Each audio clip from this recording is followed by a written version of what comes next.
All right, everyone, it's 5 after exactly, 5 after 6. I'll call the meeting to order. Roll call.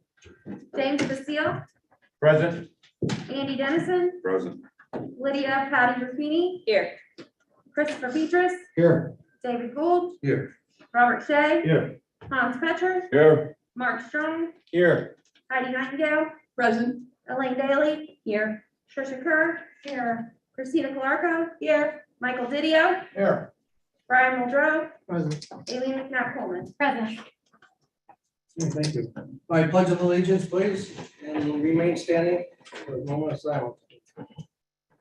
The pledge of allegiance to the flag of the United States of America and to the republic for which it stands, one nation, under God, indivisible, with liberty and justice for all.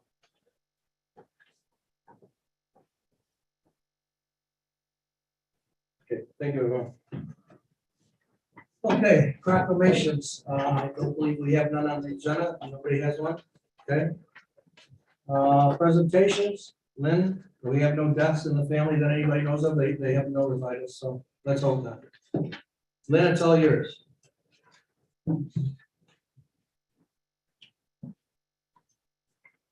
Everyone, I'm going to do a presentation for you on the American Rescue Plan funds.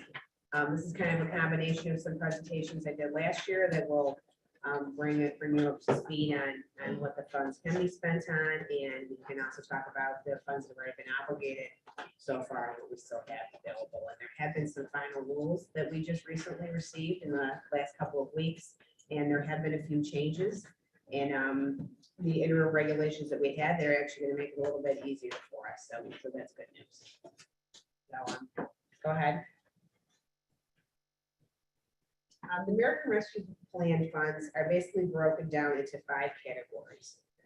Supporting public health response, addressing negative impacts on the economy, replacing public sector revenue loss, water, sewer, and broadband infrastructure, and premium pay for essential workers. The first category is the supporting the public health response. This is a very broad range of services that we can provide. Some of the most basic would be vaccination, testing, monitoring, contact tracing. We're also able to purchase PPE and disinfection for public areas. There's also preventive and mitigation things we can focus on for congregate care living facilities, such as the jail and nursing homes. In this area, there's also a lot of leeway in providing behavioral health services, preventive services, outpatient, crisis, opioid use prevention, etc. There's also an emphasis to address disparities in public health outcomes, maybe within your community. Certainly that probably affects even bigger cities than ourselves, but that's something that you could also address. This category also includes housing insecurities, impacts of COVID-19 on education, childhood health and welfare, and there are probably a lot more other categories that can fall within this. I just kind of highlighted some for you. The next main area is addressing the negative economic impacts from COVID that have affected our community. One of the changes in the first regulations is they're focusing on a qualifying census tract, and Cayuga County actually only had one of them. So they broadened it much more to these 2 groups of called populations that consume are impacted and populations that were disproportionately impacted. Some of these groups would include low-income households, those that experience unemployment, those that qualify for certain federal benefits, and those that lost their in-person education, which would be most students. So we could really come up with a lot of different programs that could be used with these populations of people. We can also include assistance to households, including food assistance, emergency housing, job training, investments in neighborhoods, etc. We also have this category, the help for small businesses and not-for-profits that may have been hurt during COVID. This could include loans or grants to help mitigate hardships. We can also provide aid to impacted industries such as tourism, travel, hospitality, and any other impacted industries that we identify.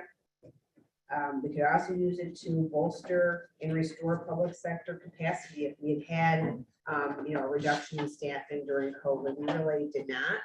We recovered, anybody who was laid off for a while, they have been reemployed, but that is an area you can spend this funds on now. So again, I could say addressing homelessness and redeveloping affordable housing and promoting healthy childhood environments. The next category is the replacing public sector lost revenues. Matt, could you move it forward? Frozen at the moment is all that's happening. There you go. There you go. So this was a way that, a lot of communities obviously lost a lot of revenue during COVID due to reduced sales and sales tax. We luckily actually did do pretty well in Cayuga County after the initial months of April, May, June, and July. There was a lot of recovery in upstate.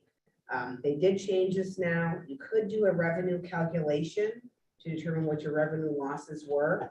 I did do that, and in the first year, it's about $8.3 million. So instead of doing the calculation, you could just go with a $10 million figure.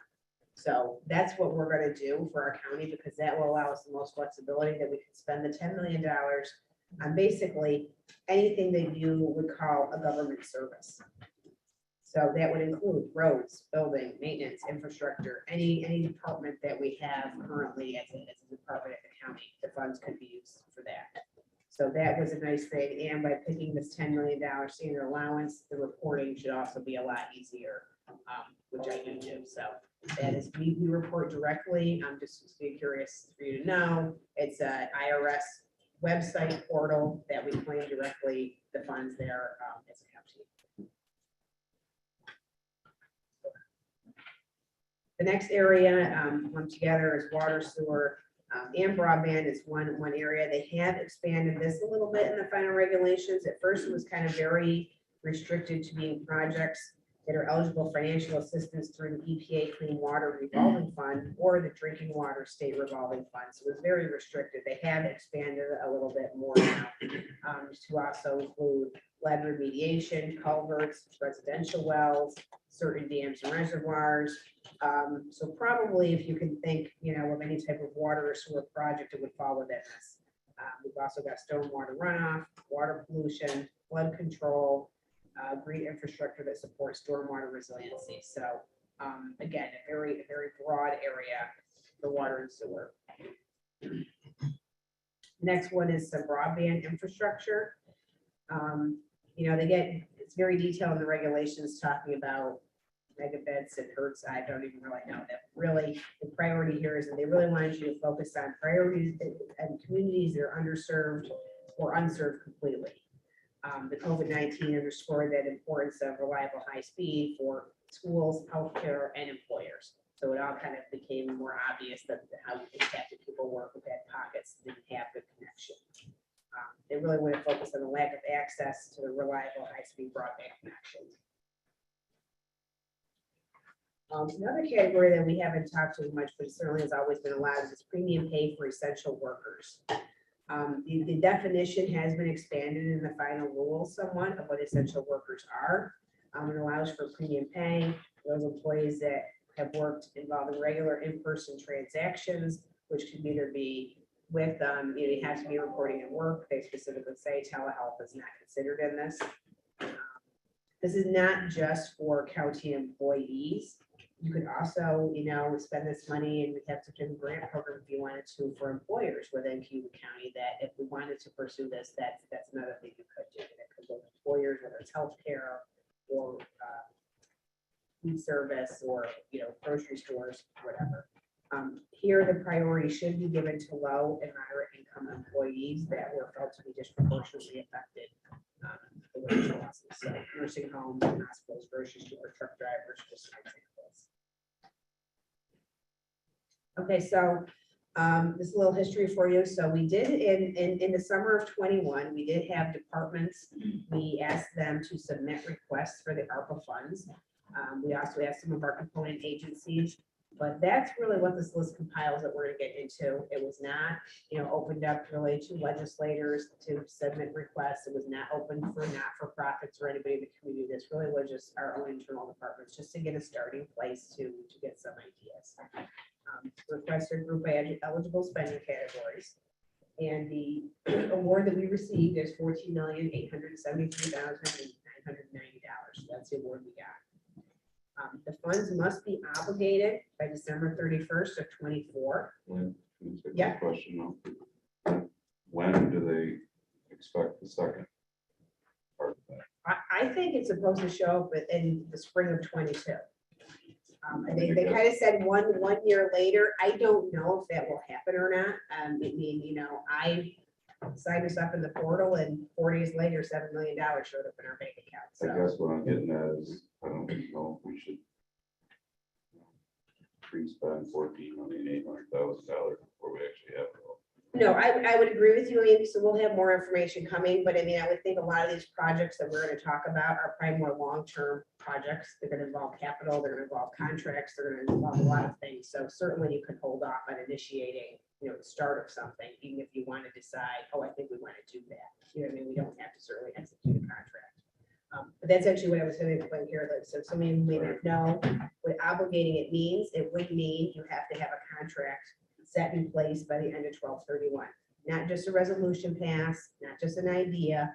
We would have to obligate the funds, and then it still allows you the 2 more years to continue spending it, because like I said, a lot of these projects might be capital and they take a lot more time to initiate and carry out. So we're giving you a decent amount of time to spend this money. So I don't want any of you to think too that we have to rush, and make every decision right now. Maybe we're gonna categorize where we want to spend funds out of and proportion it out or something like that too, and then work on different component areas. We have time to do that, I guess. So let's get into that. We can talk about the specific areas again, and I can let you know what we've already obligated. So in the public health response area, we have obligated the funds, and that we've already given $200,000 to the health department for mainly vaccination, testing clinics, contract tracing, anything that they may need. They actually have not spent these funds yet. They've been very lucky to receive a lot of grants from the health department that we've been accessing those funds to spend those first. And this will be, what we have later on if we need to turn to it. We also are claiming some health department administrative staff, about $108,000. I'm claiming some staff of the director and some of her support staff and their fringe benefits, just costs that we already currently have. I'm going to claim that, and that will kind of free up. They'll have a better performance this year in 21, and that'll end up giving us money into our general fund, where then we can actually have more flexibility in the future wherever we want to. So that money is kind of already been committed. On the next page, I have some requests that people had asked for. One was the Office of the Aging is asking for some funds to relocate to another building where they have some staff already in downtown Auburn in the Boyle Center. $100,000 is an approximate cost of, we've gotten some quotes on remodeling, but it has not been finalized.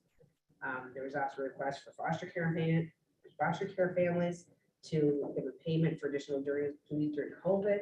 That's estimated at $40,000.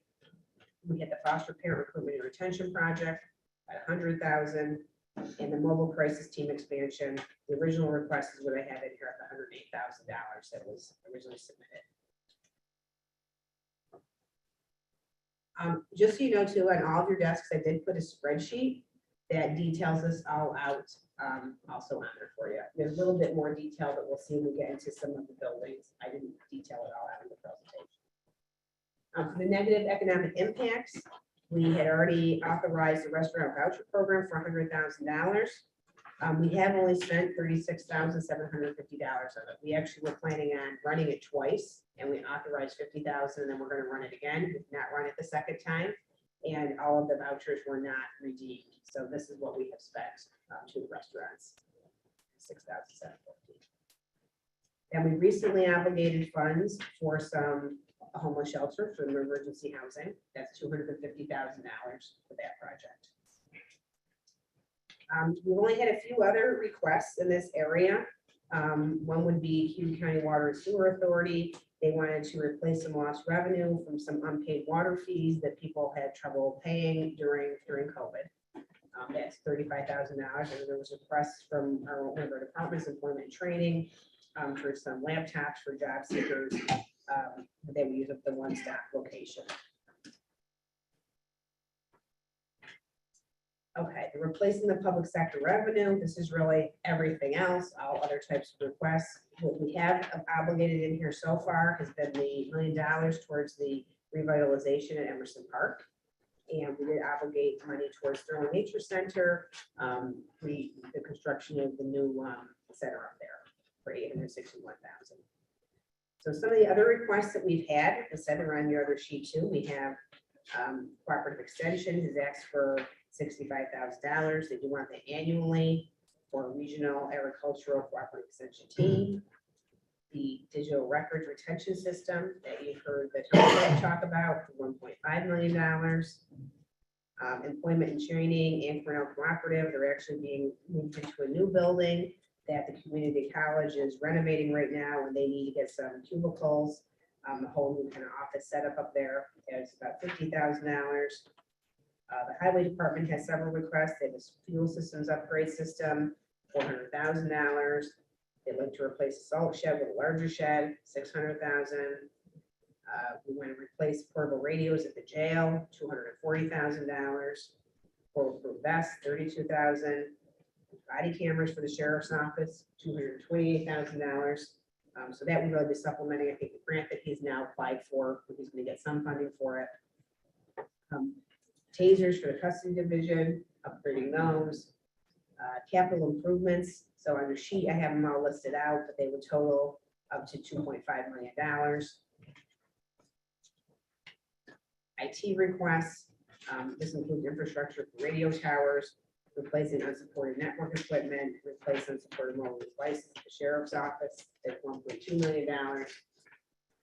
Soil and water requested some survey equipment, $50,000. We have a request for a public safety and fire training facility that's estimated at $70,000. 911 tower, the UPS replacements, $316,000, and some fixed asset software, $48,000. So a lot of these just see, too, I mean, they're just prices that the department gave us. We certainly haven't gone out to bid. There's been, no formal research like that by any of us up here. So these are really just kind of ballpark ideas, and some probably have a lot more research already done on them, some probably have less. For the water, sewer, and broadband, the only thing we've obligated most recently was the Cayuga County Water and Sewer Authority, $200,000 to have some upfront money to work on new water and sewer districts as they come about. We did have a lot of requests from the water and sewer department, providing connections to water supply from Auburn, transfer county sewer line. This is all detailed on the spreadsheet, $836,000. Soil and Water Conservation District has several ideas also, green infrastructure, culvert assessment, evaluation, replacement, project vegetation harvester, $1.9 million. So they have quite a lot of this requests. The next page, I have a few others. The Aurora water treatment plant. They wanted to expand and make larger their intake pipe, $325,000. And then, of course, if there was going to be any broadband expansion, we have no cost for that, but there's clearly a discussion for that. So I have a couple other ideas on another page here where we have no estimated cost. Regional water project. I think on my other page, it's like $50 million. Renovation of the county office building, you could certainly use that. That could, $5 or whatever $1 million. So we have plenty of ideas for the funding. We've been talking about, we have to, WIC has moved out of the historic post office, and the court system is requesting another courtroom over there. That would be remodeling. Board of Elections would like an office location moved. There also was an idea of waiving interest and penalties on delinquent property taxes. So none of those had, any estimate of cost with them, but they were ideas that were picked around. So on here, I wanted to give you a summary of what we've talked about. The obligated funds so far totals up to $2.7 million. And the other requests we've had within those categories is 11.5 million.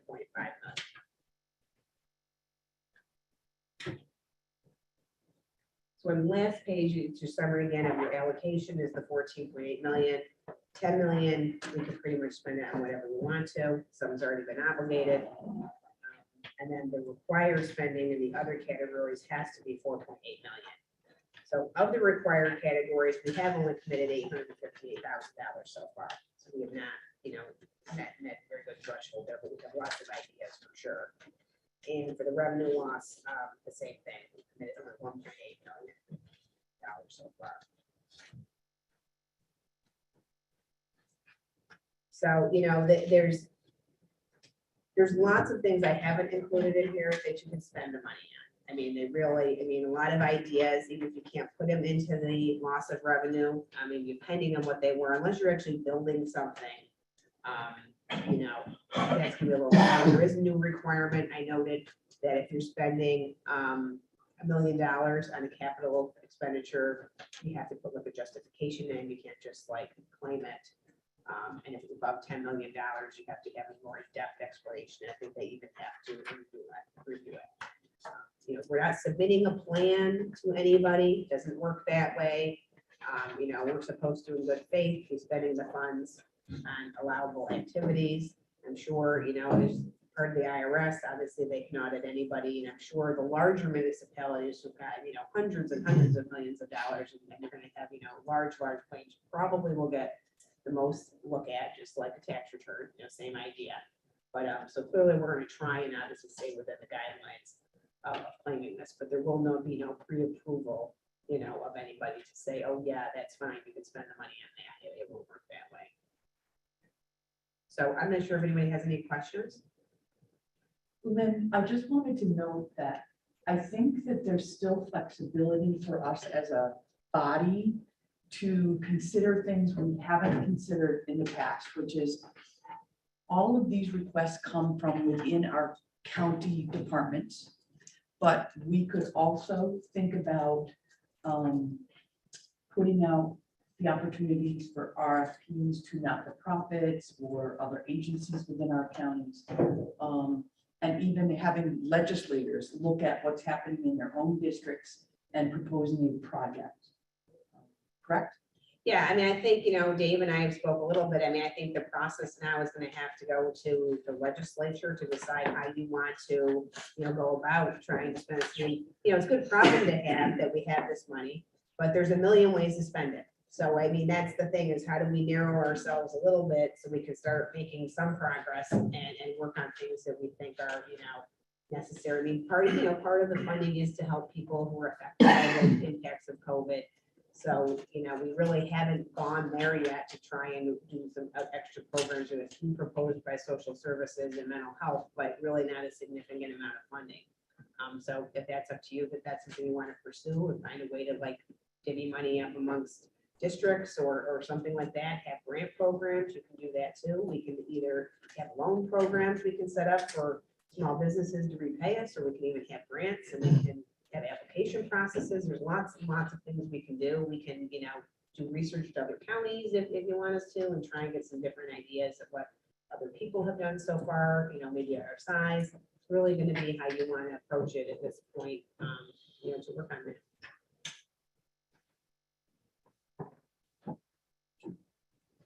Say something Yeah. to Amanda or Max or whoever. One of my constituents just texted me and said it's not on YouTube. Meeting not on YouTube. The live meeting is actually dated February 22nd. So they should still be able to see it, because I've already been on YouTube. Okay. I can see it, but that's I just wanted to give an answer. That's all. Yeah. So February 22nd? yeah. It is live. Okay. Thank you.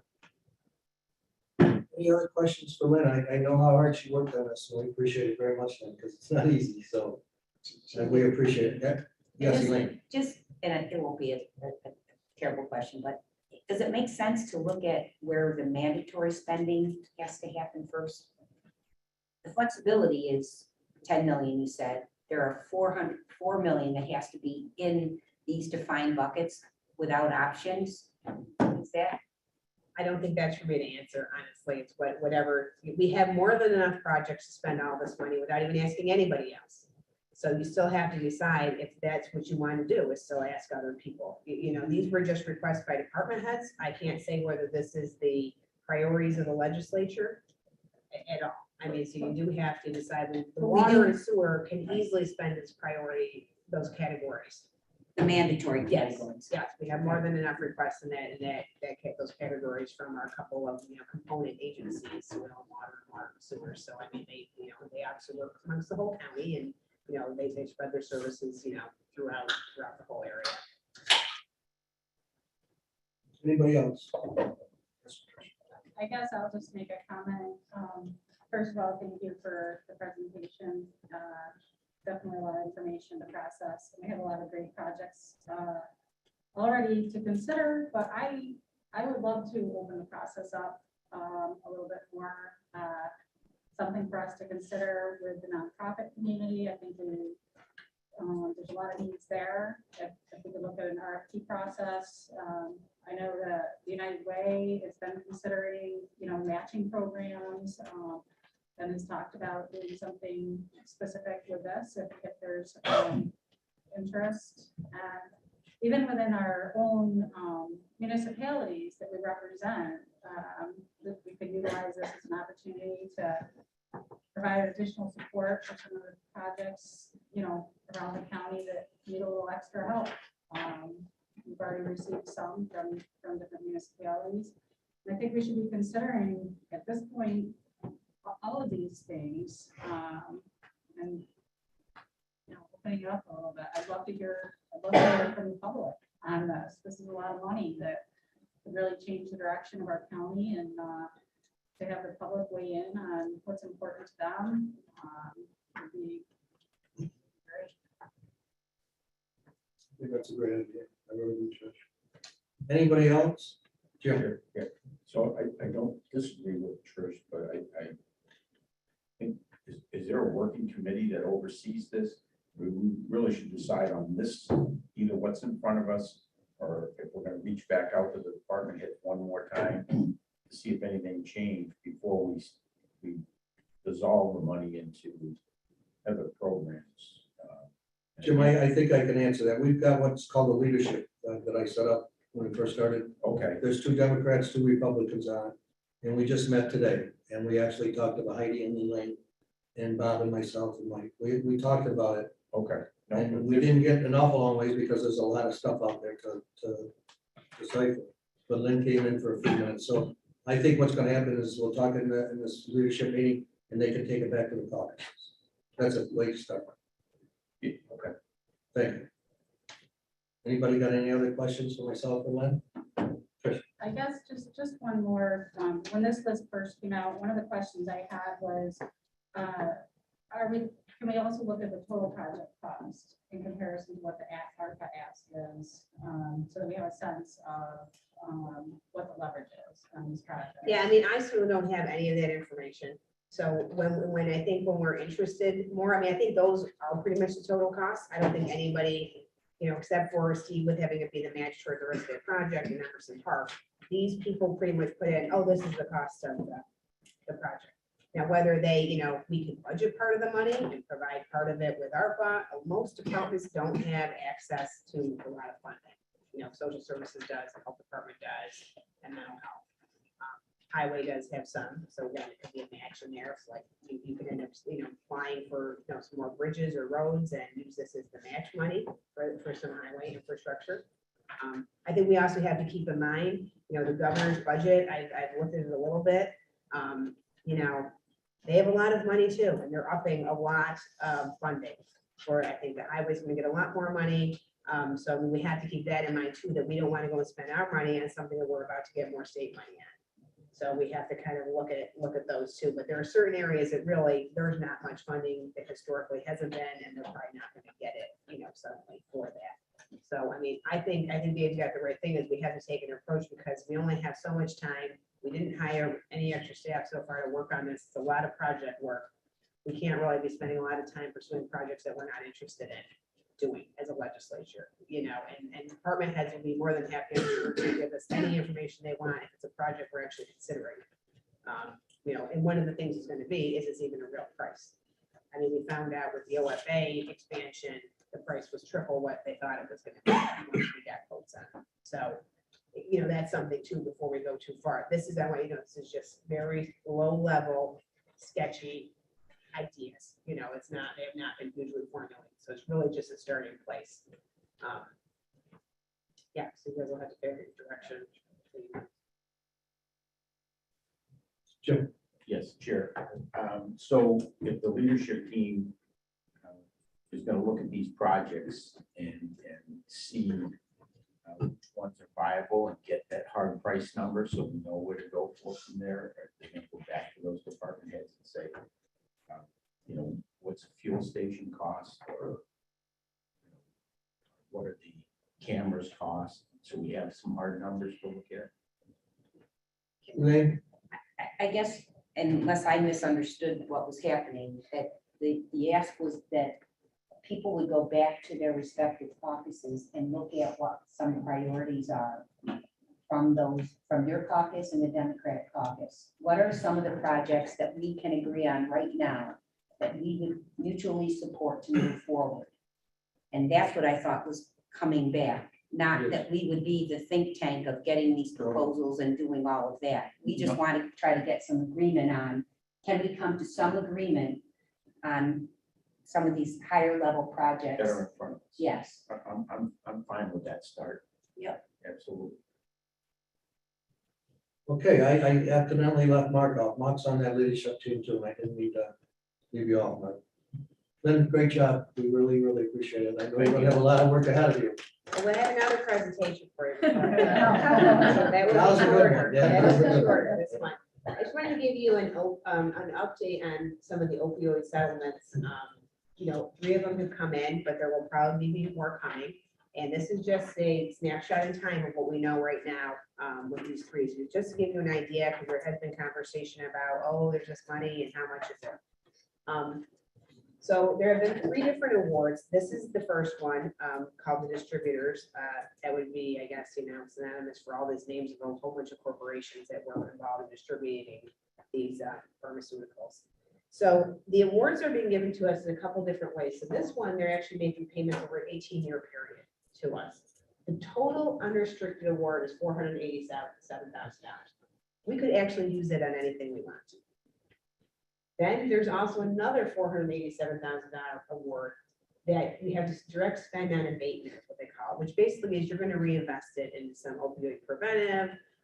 There's some mental health things. There's, again, I think there's an 8-page document that Max and I were just looking at that has all these different things you can spend on, but particularly just think in your way, it's going to be prevention or treatment or helping, with resources somehow, but there's an awful lot there.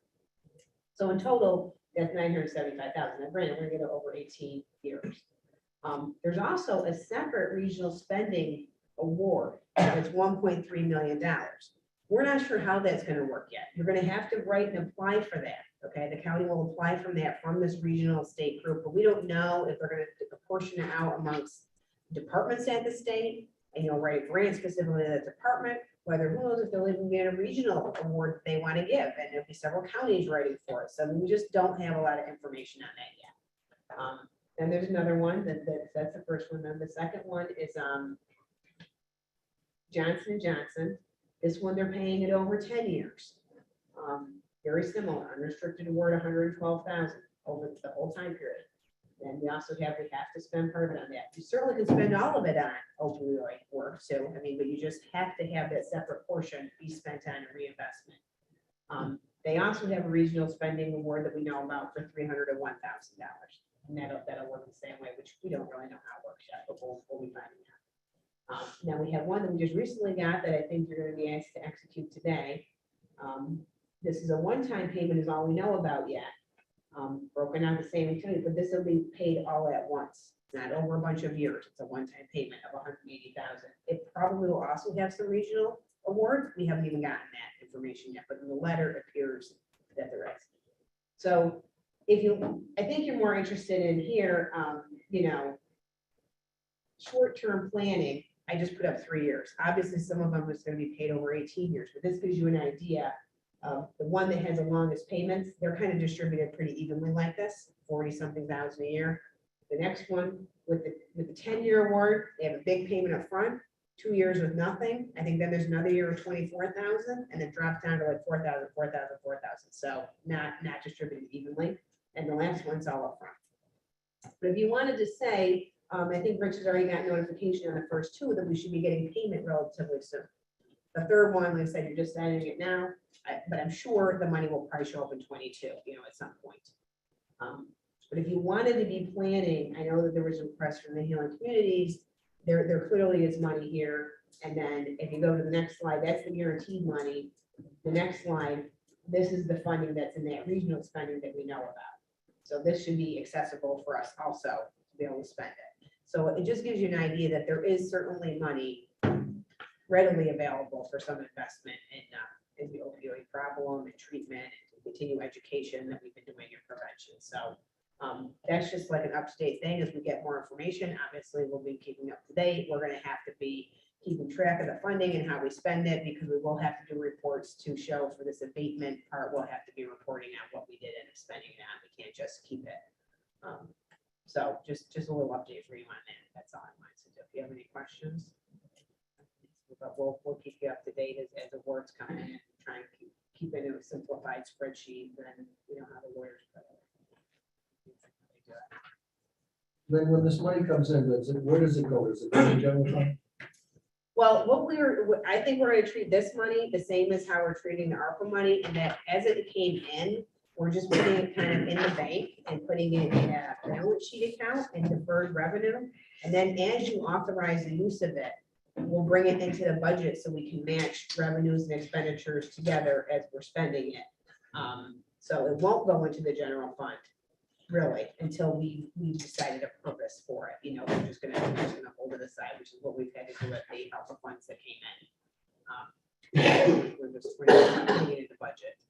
And there are a few things like I didn't highlight this, but the ARPA funds cannot be used for debt service. They cannot be used to put into your fund balance. There's several things they can't use to settle a lawsuit. There are a few major no-nos that nobody probably would propose anyhow. We're in a good position. Our fund balance is doing very well, and I'm sure 21 is going to end up finishing very well. The sales tax was about $5 million over budget. So, we're not in any position right now that we have to be panicking. Some counties or municipalities are actually needed that revenue loss money to cover their operations. So they aren't going to be spending it. They're just going to take it in some of it. But we're in a better position than that, which is good. So you can take your time and kind of think about some of these things you want to do. Okay. Anybody for our money or all for that? I think Amanda said that she did share these PowerPoints, so you can access them and look at them if you want to. Thanks again, man. Okay. Appreciate it very much. Okay, next on the agenda is privilege of the floor. Chris? Thank you, Mr. Chair. I'd like to recognize Valerie Johnson.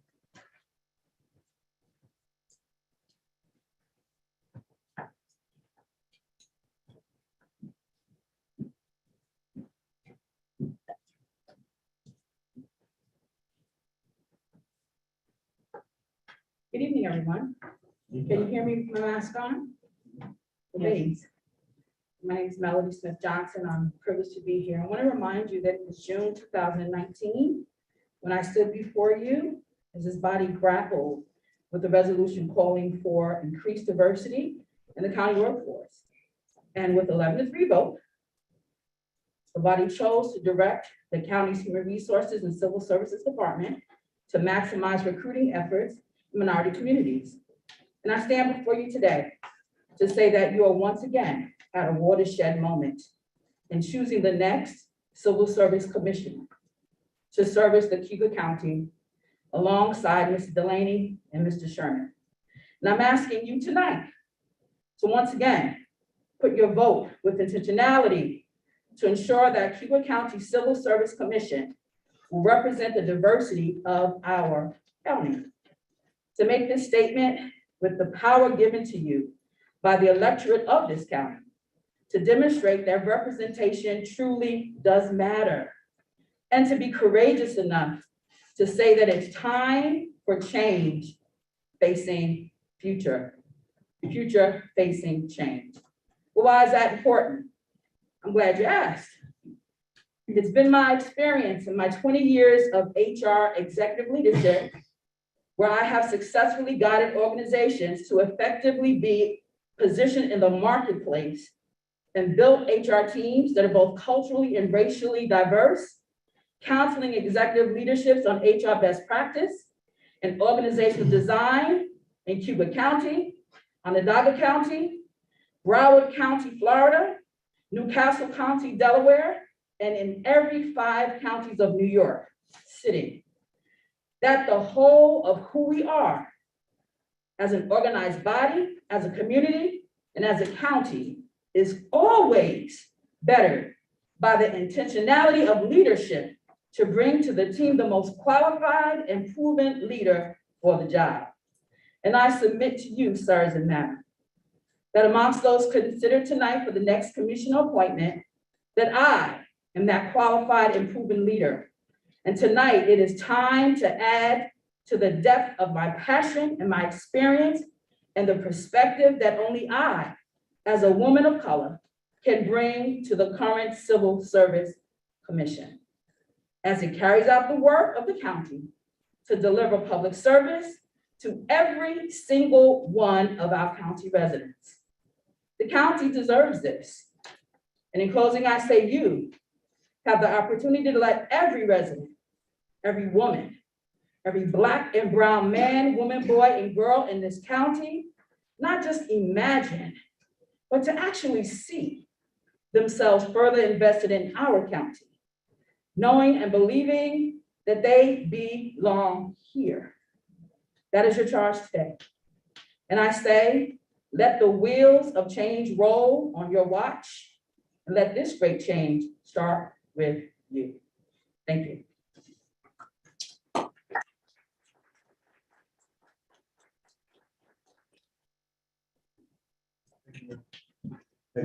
Mr. Chair, I request privilege of the floor for Mr. Eli Hernandez. Okay.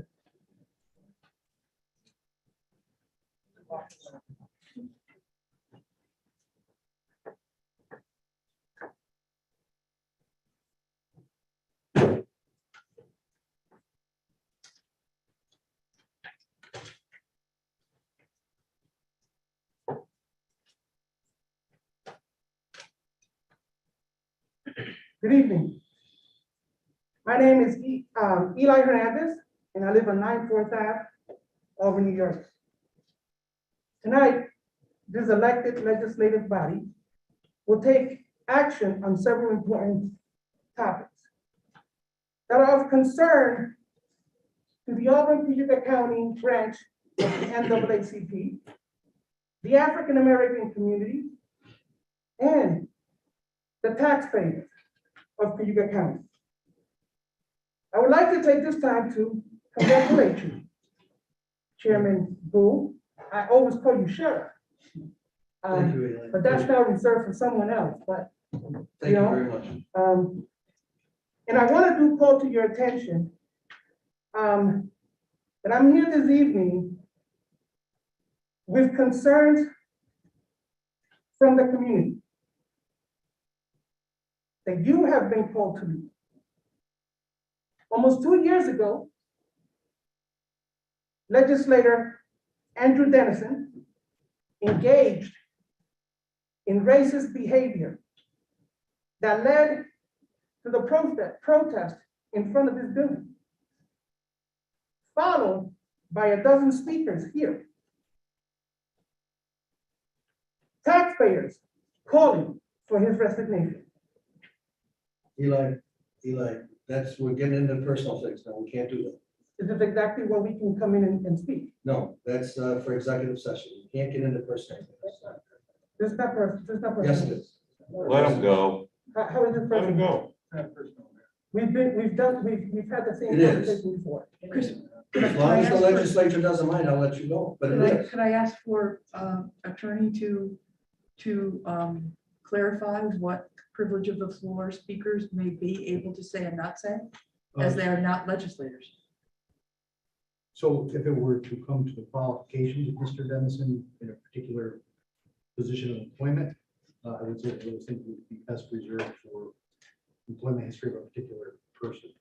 However, as a public figure, and things that have happened on public record. I think those are Thank you.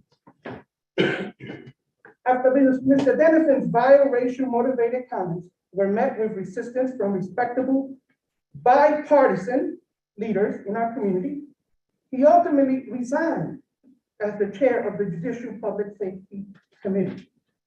Then, while the world mourned the senseless murder of George Floyd, and this community worked together to find ways to heal, Mr. Dennison chose to call Black folks idiots, and then directed his sexist attacks to the county public health director, Kathleen Cuddy, by calling her the B word.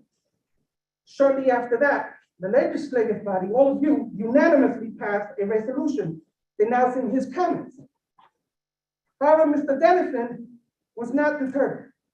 The next day, he went back at it and stated he got the last laugh.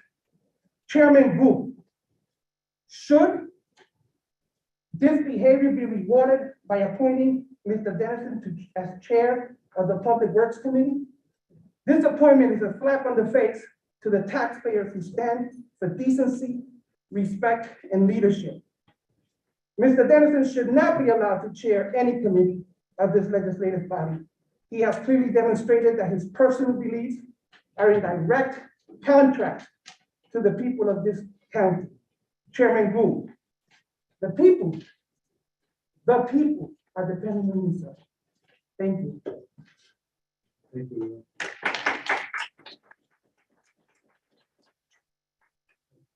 Mr. Chair, I would like to call Ms.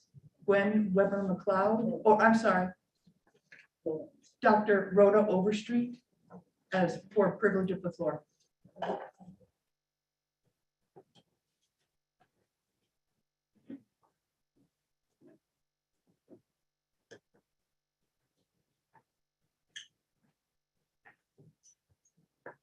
Good evening to the county legislature and to the newly elected chair. And to everybody else in there. Can you not hear me? Can hear you. Use that teacher voice. I know. And to everybody else in their respective positions. I'm here this evening as a follow-up to a statement that I gave in the summer of 2020. The character of a person is what should be evaluated as we appoint people to positions of power. The character traits displayed by one of your peers should appall everybody in this room. I want to believe that everybody sitting in this room does not participate or even support the rhetoric that was said. What I struggle to wrap my mind around is, why is it being tolerated? Why is it being supported now? The assessment or the evaluation of a person's character is not a bipartisan action. It comes from self-reflection and then a communicated conversation between everyone. When we fail to do that behavior, not only one person fails, it's the entire group that fails. And that means if you're on one side of the aisle and on the other side of the aisle, you don't take into consideration what that person's necessarily political beliefs are, because when we don't get it right, everybody in this county loses. Thank you. Thank you very much.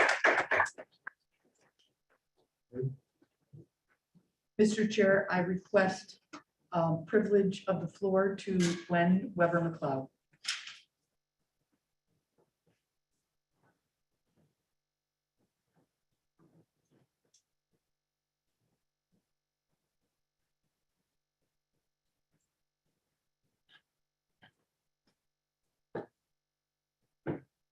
Good evening, County Chair Gould. Congratulations on your position, and I'm so thrilled and honored to congratulate my colleague and my mentee, Brian Muldrow, on being elected as this county's first African-American county legislator. Legislator Nightingale, I appreciate the opportunity to share these thoughts. I stand here this evening in support of the statement just made by the president of the Auburn Cayuga branch of the NAACP. As a former president of this organization, I have also been in this chamber since I was about 28 years old. I'm currently 66, having conversations with county legislators about a very important issue, which is what kind of community will we be? And I'm hoping that all of you desire to be a community that creates equity and access and fair opportunity for every one of its citizens.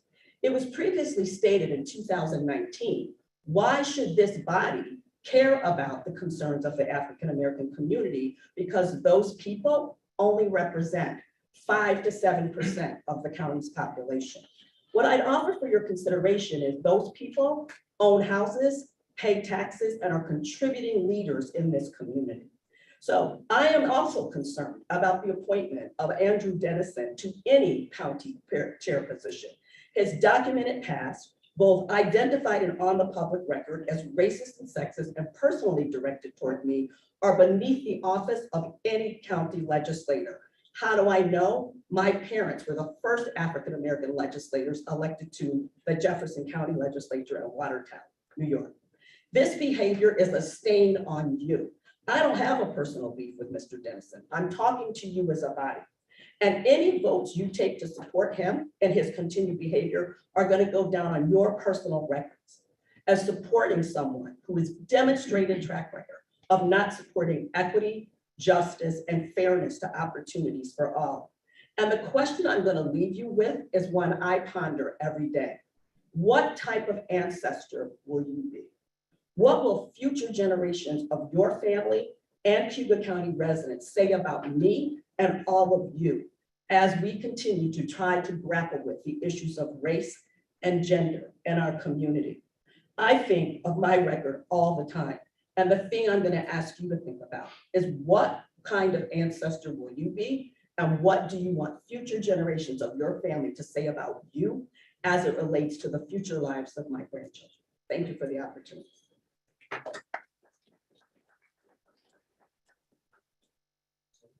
Chairman, one more request for privilege of the floor to Mr. Tracy McLeod. I yield, I just been saying that I was gonna. Okay, thank you. He yields. Okay. Is that it for all the legislators? Anybody else?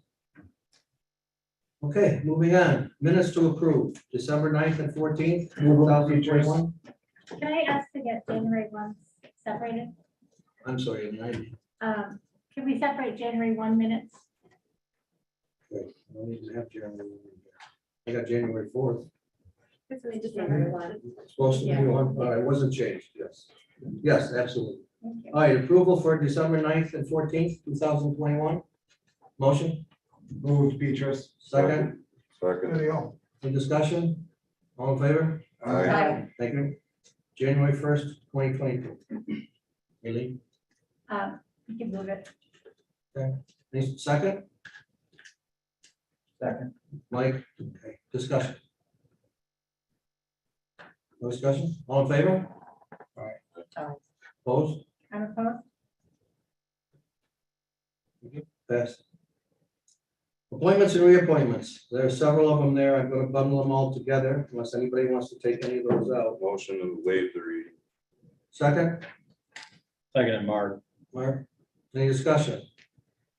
All in favor? Aye. Opposed? Passed. Communications and announcements. We have none on the list. Does anybody have anything? No? Dr. Durant, is he here? Not here, but is there? I'm here. Good evening, everyone. Can you hear me? Yes. Yes. Well, good to be with you. I want to congratulate all the legislators. I certainly look forward to working with you this year on behalf of the college. I'm also joined this evening with a trustee, Tony Francelli, who's also on the line. This week, we're kicking off our spring 22 semester, and a little bit more of a little bit more vibrancy on our campuses as more students are taking courses in person, and we continue to have our athletic teams going and trying to continue to inch forward as best we can along with everyone else. This spring we'll be, kicking off here next month, our advocacy for the state budget. One of the things that we appreciate greatly at Cayuga Community College is the intention and the announcement of the governor during the State of the State address and talking about SUNY and the aspirations of the State University of New York. And we, as a member of the State University of New York, appreciate the attention and the aspiration and are looking forward to advocating with local elected officials through the budget process for the funding and aid funding to support the institution and to support the aspiration as we continue to try to build our presence in workforce development and continue to build our presence as an institution in this region. In the coming months, I'll be outlining the advocacy campaign for the college, along with my colleagues across the state, and I'll be looking for your support. And I'll be talking more about that in the February meeting. A few updates on our capital projects. Our Fulton Advanced Manufacturing Institute is in the final stages of construction. We're hoping to have the opening for that facility later on in the winter. It's on schedule to do so. That's a program that's a long time coming. It represents a collaborative process with many employers in Oswego County, and we're really excited about the prospect of being able to enhance what we already offer in the worlds of manufacturing and technology to support employers and to provide new programming both for credit and non-credit for local citizens. In Cayuga County, our long-standing update on the Workforce Development Center and building formerly known as the Cornell Cooperative Extension Building. We are on schedule and hopeful for bid documents to go out for construction later this winter, early spring, and be able to move forward on the construction of that project. It's one that's been a long time in the making. We have been doing some demolition and work on the facility with college staff over the recent months, and it's an effort for us to sort of try to save some costs on the construction piece, but also to be able to do some of the investigation necessary on the engineering as well. So we're looking forward to moving forward with that particular project. And, in addition to that, we are going to be focused on building our operating budget, and looking to build our tuition and fee schedule for the following year. We'll give you many updates about that over the coming months with advance notice for your consideration for our budget, likely in June. So with that, I'd be happy to answer any questions. Questions for Dr. Duran? No? Thank you very much, Dr. Duran. Enjoy your night. Appreciate your time. Thank you. Everyone, I did have the motion for waiving the reading, but I need a motion on the names right now. So can I have a motion? Accept all these names. Move it. Second, Mark. all in favor? Yes. Okay, committee reports and individual legislators' reports. Anybody got anything? Nothing? Okay. Chairman's report, real short. I want to thank all my fellow legislators once again for this great privilege of occupying this distinguished chair. I really appreciate that very much. And I know what Aileen has gone through for 2 years now, and I have all the respect for her for going through this. It has been a hectic almost 4 weeks. I truly enjoyed the challenge and all the kind wishes that I've received throughout the county. I have started what I call a leadership committee, and I talked about that a few minutes ago. It is made up of 2 Democrats, 2 Republicans. We've met, I think, 4 times now for about an hour each time, and we'll have a lot to bring back to our caucuses on each side. I have been working to fill the many vacancies on our county boards and committees, which is a lot. And I will soon be finished with them, and there will be no more vacancies. There has been much discussion on some very important projects that Lynn talked about earlier. And I hope to complete those within the next 2 years without everybody's help. Redistricting, which Chris is working on. Form of government, which we're all gonna be working on. The county office building project, which to me is very important. This building is, I think it's crumbling before our feet. And the use of ARPA money, which Lynn talked about. I think that we can get that through pretty quickly if we all get together and talk about it and have our priorities. As I said on January 1st, I worked very hard to make sure all our legislators work together respectfully for each other to try to make sure our department heads and all our county employees have everything they need from us legislators. So, thank you. Okay, let's get right into the resolutions. Ways and means Hans. Thank you, Mr. Chair. We have 5 resolutions. I pulled W3, which I'll talk about in a second. So a motion for 1, 2, 3. Excuse me, 1 and 2, 4, 5, and 6. Move it, Petrus. Second. Second. Any questions? If not, all those in favor, aye. Aye. Thank you. I'd like to discuss number 3. The reason I pulled it was because I was told or was led to believe that it would add a position to the Treasury and joined Finance Department.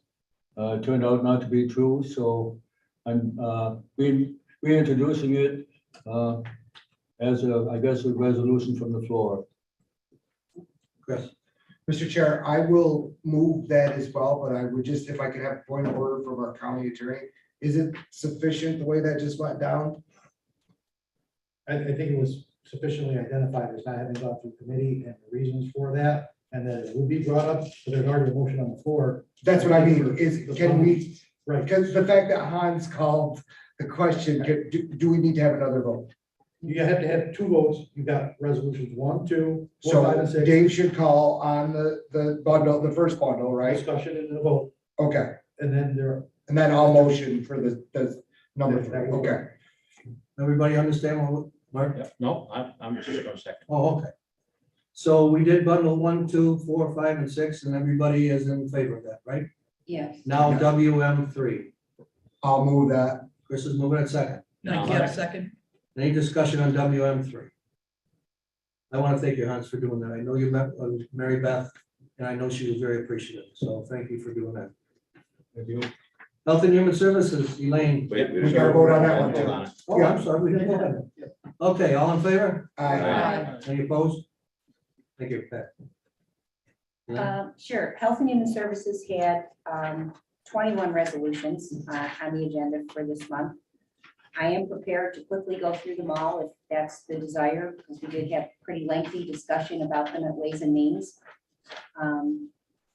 HH 14 was amended at Ways, and the amended version reads basically to allow a contract, mental health to contract with 2 contract therapists at a rate of $65 per session. So we cleaned up that language and we removed the any language around a prescriber. There was HH 15, Healing Community Study, that was pulled, and HH 17 was tabled, but the rest of those resolutions have gone through. As I said, I can go through them quickly if you like, or I can just ask for permission to go 1 to 21 without the tabled and pulled ones, and then we can separate anyone out, whatever the body wants to do. I can go through them quickly. No, I don't. Does anyone want any of them read individually? The only one I want separated is HH5, please. I don't care if the rest are bundled. Okay. Okay, is everybody all set with the HH1 through HH 21 without number 5? Is everybody all right with that? Well, I think I made my point, so I don't need, because I think that it should be identified, Mr. Chair, if I could speak. Yeah, That absolutely. I think I made my point in ways that I believe I have opinions regarding the Director of Community Services and the Director of Mental Health being the same, but I don't at this point, I think I've made my point. We do need a director of community services. So I will not request that 21 be separated. Anybody have any more questions on it? Yeah, Jeff.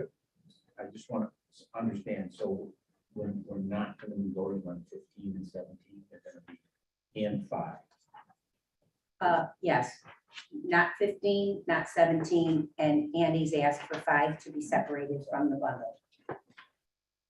Is everybody all set for the bundle? Motion? Move it. Second? Second. Any discussion? All in favor? Aye. Okay, JP 5. HH5. All right, Chase Yep. 5, I'm sorry. Sorry. HH5 is to authorize the public health director to create and fill a senior public health assistant in the health department. We discussed this, that this was the new position that was added to the 2022 budget and was funded for that purpose. It will be dedicated to the lead program. And we had quite a lengthy conversation about this as well. I'll move it. You mean? Nightingale, second. Okay, discussion. No discussion? All in favor? Aye. Did you want to say something? Well, I just wanted to indicate that as a member of the committee and in listening to Kathleen Cuddy's reports, this is a position that's critical. It is individually focused and completely funded. And it takes care of and monitors and then does follow-up intervention, particularly with children exposed to lead. I think it's very responsible of this body to take care of our youth in every possible way, and especially those youth who are more disenfranchised, who would be more likely to be exposed to lead. Okay, any more discussion? Not all in favor? Aye. Opposed? Opposed. Thank you, Elaine. Government ops, Chris.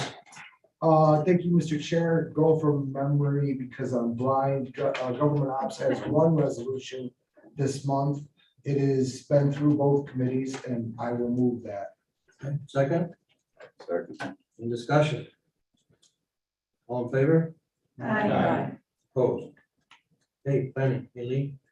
Mr. Chairman, planning has one resolution. It's been through committee and I offer that up for vote tonight. Second. Any discussion at all on planning? PL1, nothing? All in favor? Aye. Opposed? Yes. Public Works, Andy? Mr. Chairman, Public Works has 5 resolutions that have gone through both committees, so I'll offer them a bundle unless somebody wants them separated. Mr. Dennison, I'd ask that you hold PW2 out of that bundle. I was informed by Amanda that the link in the resolution is incorrect.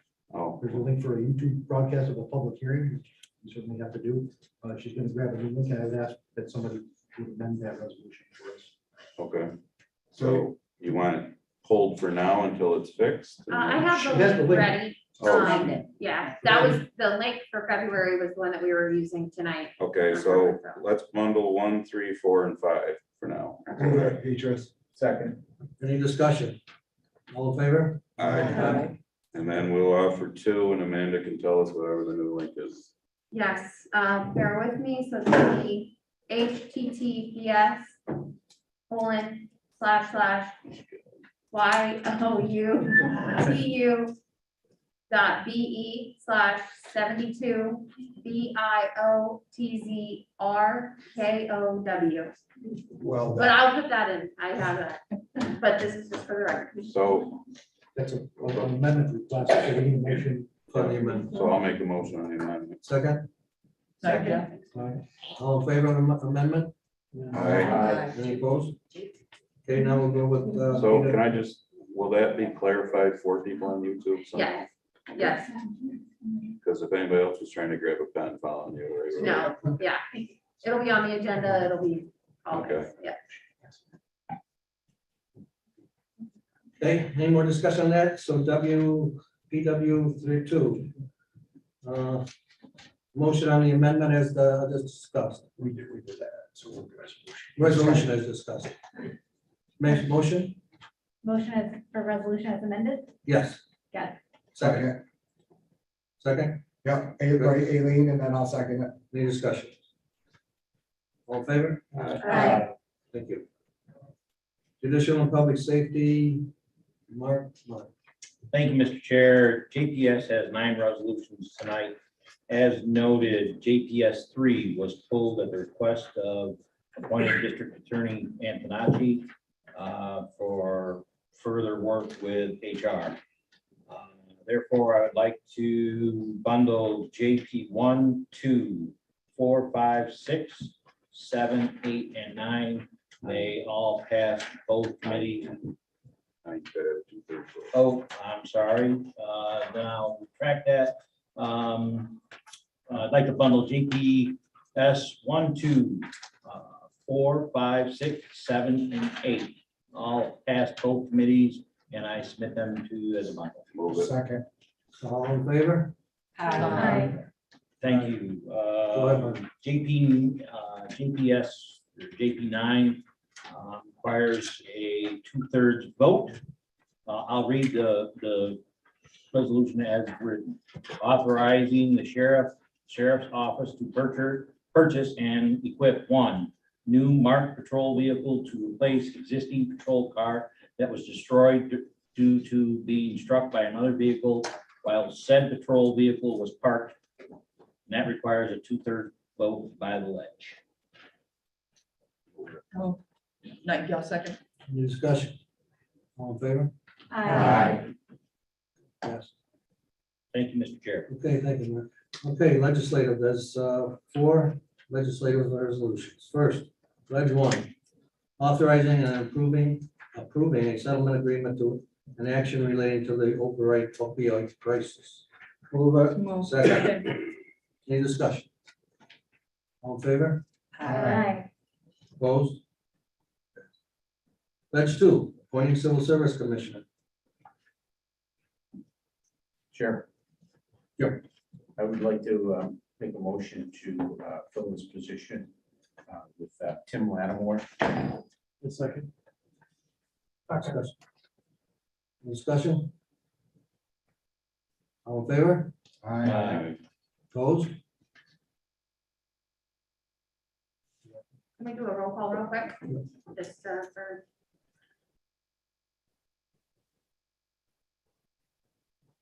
James Steele, Yes. Andy Dennison, Yes. Lydia Patty Rufini, Yes. Chris Petrus, Yes. Dave Gould, Yes. Robert Shea, Yes. Hans Petra, Yes. Mark Strong, Yes. Heidi Nightingale, No. Elaine Daly, No. Trisha Kerr, No. Christina Clarko, No. Michael Didio, Yes. Brian Muldrow, No. Aileen McNabb Coleman. No. It's passed. Okay, Ledge 3. Chair, Yes. Commissioner speak, so to speak. I just have to say this, that I consider myself friends with Tim Lattimore, so it's nothing personal against him. But I do think it's shameful that we have not had a conversation with him or to see the skill set to fit the job.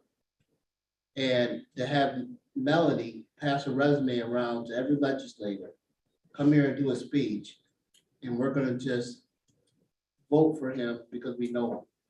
I think that's unfortunate. I also like to mention that in leadership team this evening, when I had forwarded to you several weeks ago, Melody's resume, after I told you I would go back to my caucus, when you were going to your caucus to do a secret ballot on the 3 Republicans. It was indicated today by one of the other members of the leadership team that they had not seen that resume, that it may have been forwarded to them without her resume attached. Now, this happened at 4 o'clock this afternoon. We were going to look into it. Of course, the day progresses.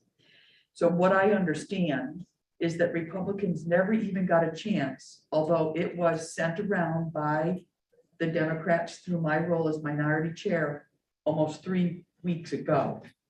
Number one, when I had my hand up for discussion, you did not recognize it because I wanted to add her name specifically to the list rather than just voting on Timothy Lattimore, especially given her the respect that she would not only send just a little note saying, I would like to be considered. She sent a letter, a resume, and presented. Thank you. I didn't see your hand raising, or I would have called it. I don't think it would have changed the vote. Chair. Sure. So I did see the resume. I got it a week ago. And the position's been open for over a year. I don't know what the past legislature group did or didn't do. I really, I do feel that it was unfair to your candidate or this person you presented at the last minute. And there was discussions weeks ago on what we were doing, and I believe, and I don't want to put words in anybody's mouth, but that the leadership team or whoever met agreed with that decision that we were going to bring somebody to the floor. They knew who that person was, and there was no discussion. And a week before we're going to vote, and again, it's unfair to this Melody Smith Johnson that happened. That we're going to go another month. I can answer that because I was at the leadership team meeting before you went into caucus, which Chairman Gould told us he was going to do a secret ballot. He asked me if we had candidates. I said that I was not sure. I would need to go back to my caucus. That very same night, he went to your caucus, had the secret ballot. At the end of the evening, he came up to me and said, we're all set, we're all in agreement. He made the assumption, he forgot, etc., admits to it because I took him to task for it. You did not give me time to go to our caucus. That very same night, you had your caucus do a straw vote or a secret vote. Our caucus was pre-designed, pre-set for 5 days later, which brought together our discussions and concerns. We did not make a commitment that we would go along with whatever the Republicans decided. My comment as minority chair was, I need to take this back to my caucus. Chair. I'll just go back to the position's been open for over a year. Thank you. Well, it has already been taken. Go ahead. It's been open for a year. And at that point, it wasn't filled, and legislator Lattimore was legislator at the time. And as soon as that position is open, that seat was there from legislator Lattimore without any consideration of any candidates in the community other than Melody Johnson. I wasn't here a year ago, nor were you. So at this point, obviously it's been passed, but we're also starting a precedent of handpicking people for positions without having a discussion. And, it might be, I don't look at it like it's a Democratic candidate or a Republican candidate. The two qualified candidates, I only could choose one. And I do know Melanie in my personal life. I know Tim. I actually know Tim longer. I know Tim a very long time since he's been mayor. I didn't see a resume from Tim. I just got a note in the phone call saying he wanted the position. Melanie provided a resume and came here and spoke. And I just don't think there was a conscious decision to choose, there was a conscious decision to choose the best candidate. Because if you choose the best candidate, you have nothing to go on. And I will tell you, I probably know Tim, and I consider him a friend. And I do think, I don't know what type of job to do, I just don't know. Longer than most people in this room. Okay, the vote has already been taken. Does anybody else want to say anything? I do want to say that email was sent out. I can tell you. Absolutely. Great, thank you. Just one of your members mentioned at the leadership team today that he did not get it. Okay, he must not take his prerogative. Okay, Ledge 3, request the Board of Health and the Director of Public Health to not enforce 10 NYC RR 2.60 max mandate. Chair. I'd like to make a motion to table that. Second. All in favor? Table to where? Table. To, Look, just to leave on the table? Table it till the future. I'm sorry. To the future. he Just to said. leave it on the table. Yeah, table. You can't table to another committee. I mean, Okay. it can be referred or introduced, but you don't table to outside. Making sure everyone's on the same page. Does everyone know what we're doing? There was two motion, a motion and second to table. No. All in favor? Aye. Any opposed? Opposed. And Ledge 4, authorizing the repair and of the retaining wall at Deauville Island at Emerson Park. I got a call probably a week and a half ago now from Doug, and that full wall is falling down, so it was an emergency resolution, I believe, but Yes, I mean, it certainly needed. Motion, I'll move it. second, Second. all in favor, any discussion? Can I just say, when Doug called me about this, this is something that I guess we can, it's kind of an emergency, but this is something that a lot of what Lynn discussed can be used for. So, and just so everybody knows, because I don't know if everybody got the background, but when Doug called me, pretty basically, we're under a timeline because the water is low now. So when the water goes up, we're kind of screwed, because then you're looking at all sorts of fancy DEC permits, and it's a nightmare. So, and this fix will be a permanent, cheaper fix than a cement wall that will fall apart. Much cheaper. Yes. This is a 2/3 vote, everybody, just so you know. Mark? Jim, Thank you, Mr. Chair. Do we have a cost on this? That's $50,000. yeah. It's 50. I think it's 50 in the resolution. It is. $50,000. Yeah. Thank you. 50,000. Thank you. Okay, it is a 2/3 vote, so let's, everybody in favor again? Everybody in favor? Aye. Any opposed? Okay, any Motion to other, adjourn. Second. any discussion? Okay, meeting is adjourned. 7:28. Thank you, everyone. Thank you very much.